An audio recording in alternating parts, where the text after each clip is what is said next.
मिलख्या, हर बार पत्थर इतना वड्डा नहीं होएगा कि किसी के नजर में आ जाए।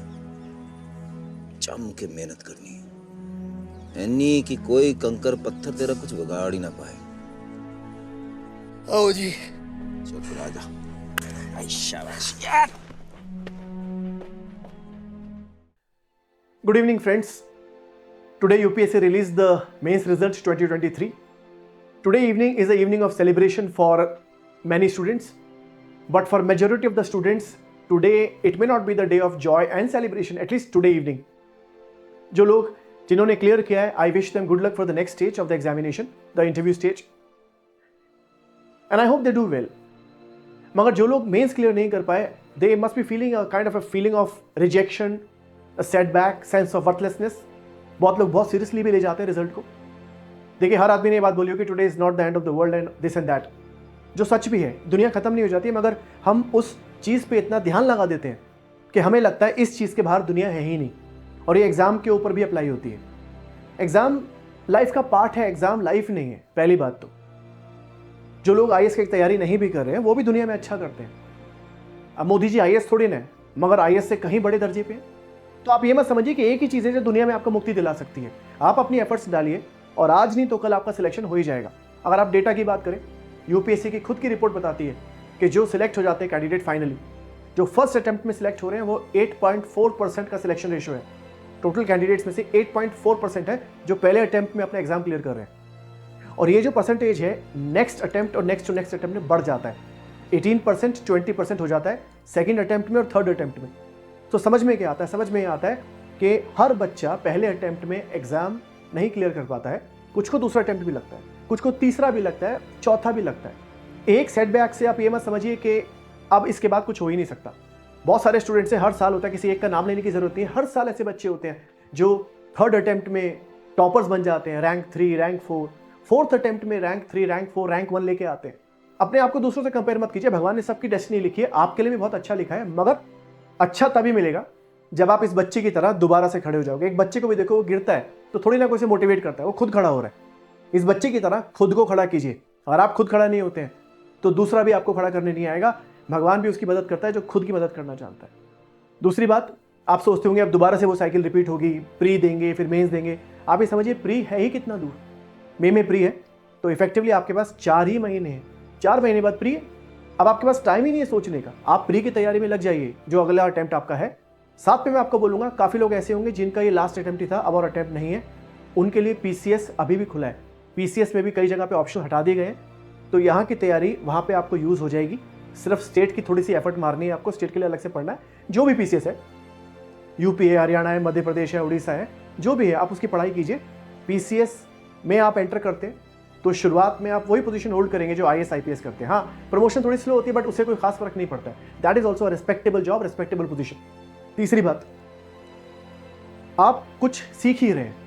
ये टाइम जो आपने पढ़ाई में लगाया है और अभी मान लीजिए मेंस आपका क्लियर नहीं हुआ, तो सिल्वर लाइनिंग ये है कि प्री क्लियर करने का जो कॉन्फिडेंस है वो लेके आप अगली बार उतरेंगे।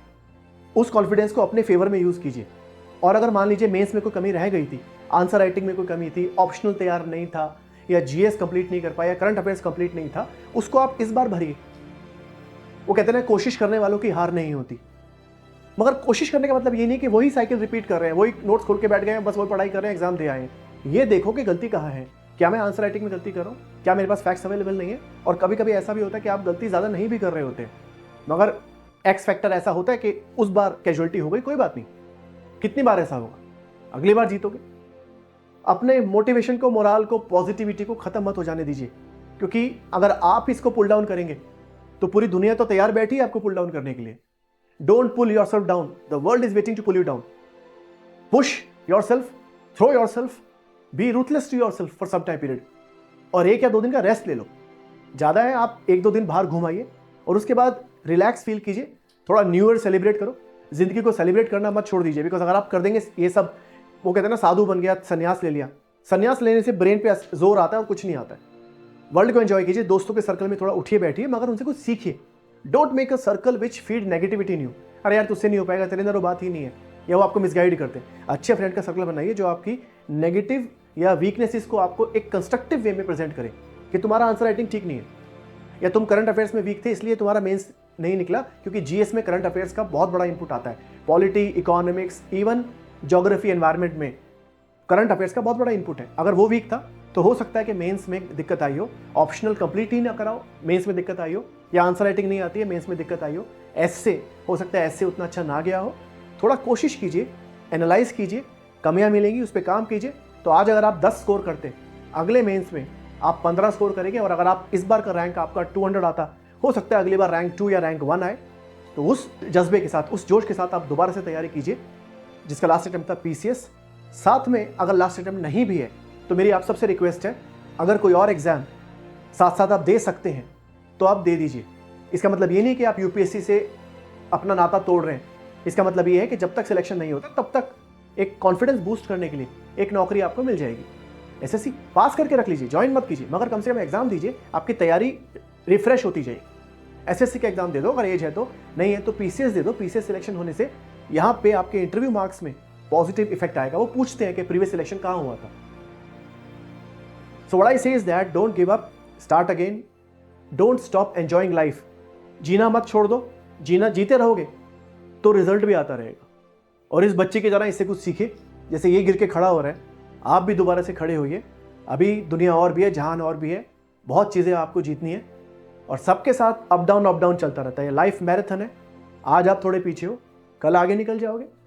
और अपने मकसद पे फोकस कीजिए, खुद के बारे में अच्छा सोचो, दुनिया के बारे में अच्छा सोचो, अच्छा आपके साथ ज़रूर होगा। Thank you so much. Do well in life, stay happy and stay cheerful, never lose the bubble of life. सब ठीक हो जाएगा टाइम के साथ, ऐसी कोई समस्या नहीं है जो वक्त के साथ ठीक नहीं हो सकती है। Good luck to all of you and good luck to the people who will be appearing for now the interview stage. Thank you so much. God bless all of you.